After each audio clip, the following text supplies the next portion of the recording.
Welcome to the first episode of our podcast, and we're going to be discussing and going into depth about the book Leaders Eat Last by Simon Sinek. And here present with me today is myself, Jesus. Alexis. Hi, my name is Jacqueline. JP.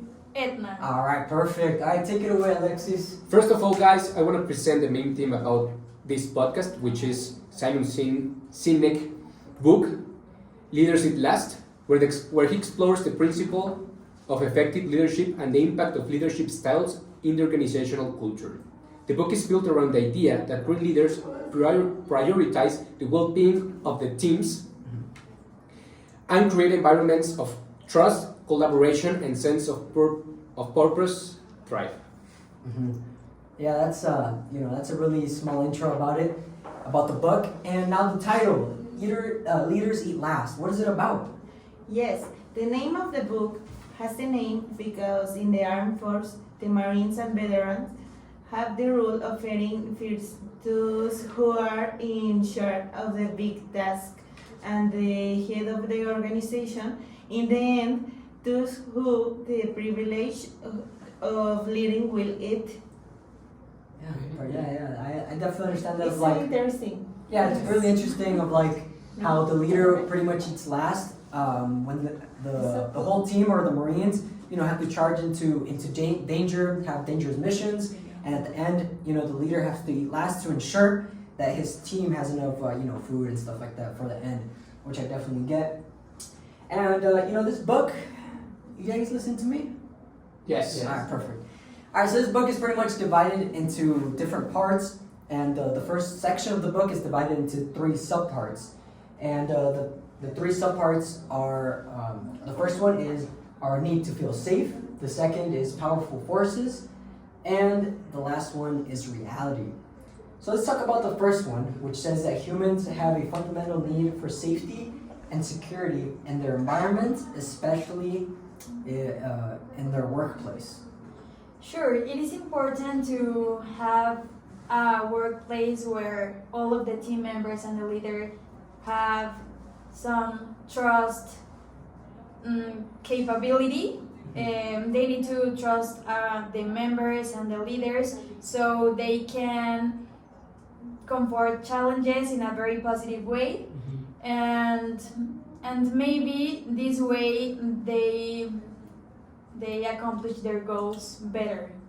Okay. Yeah, it's definitely true.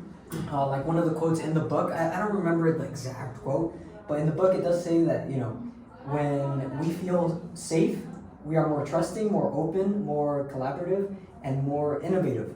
So at the end of the day, if we trust our leaders or our bosses in an organization, whatever it may be, it benefits everybody, not only the employee but the employer, which is definitely a great point.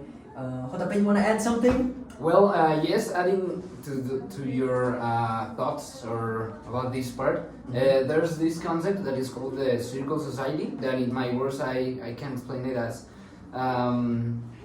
this part where it's the creation of a culture in the organization, where every team member can collaborate and can build on this trust thing, so that every one of them as individuals can thrive and can develop their activities in a correct way. Yes. I think one of the most important things about this first things we're talking about is making an environment of empathy, right? In which everybody can feel comfortable and where we can, I don't know if this is a great way of saying it, we can multiply the confidence about ourselves and the confidence about the people we work with or we work for. Okay. Yeah, definitely. Yeah, I definitely understand that as well. And something that grabbed my attention while reading the book was just in the first page. In the first page, something that stood out to me was where he says leaders would sooner sacrifice what is theirs to save what is ours, and they would never sacrifice what is ours to save what is theirs.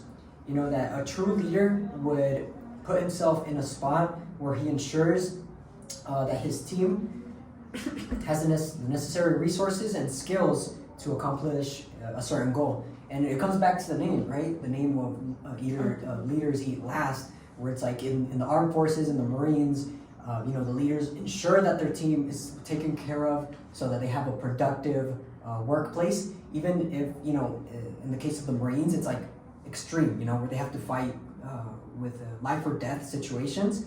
It also affects us in, let's say, a normal environment, like an office setting, because at the end of the day, you have certain goals you need to meet for the company to continue to function, right? Yeah, absolutely. Yeah. All right. Well, the second part would be powerful forces, which pretty much says that leaders need to understand the biological and psychological forces that drive human behavior. And in this section, the author explores certain concepts such as dopamine, serotonin. What is the other one called? Oxytocin? Perfect. Yeah, that one. And how it influences our actions and relationships. I would say it is impressive. Human beings, or every being, is Okay. impressive how our bodies work. You're talking about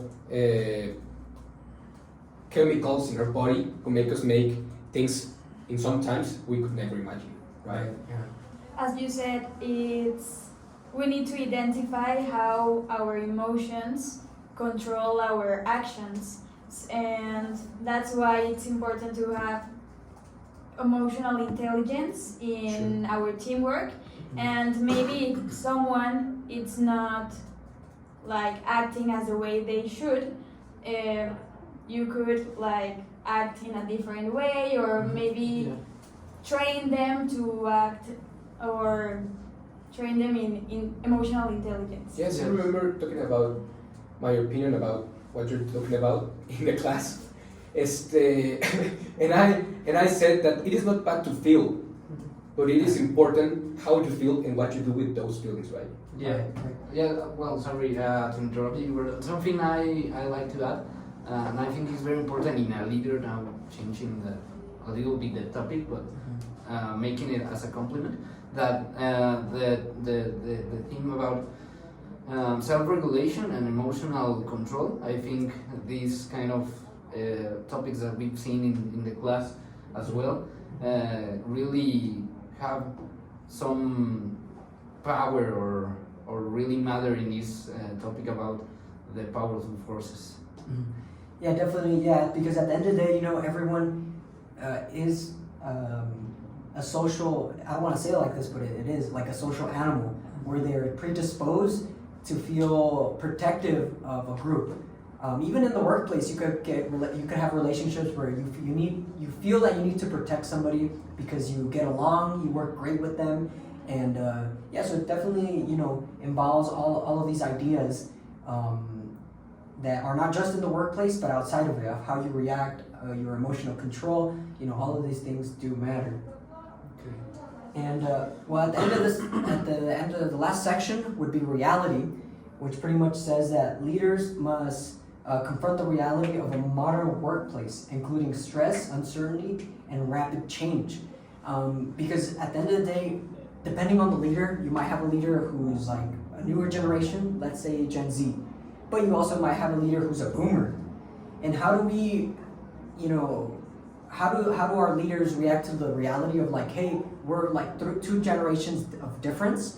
How could we effectively work together, and so that I understand you and you understand me? Yeah. Yeah, it's about the knowledge that the leader has to have with their team members, how they think, how they feel, how they could react to some certain actions. So it's about adaptation as well.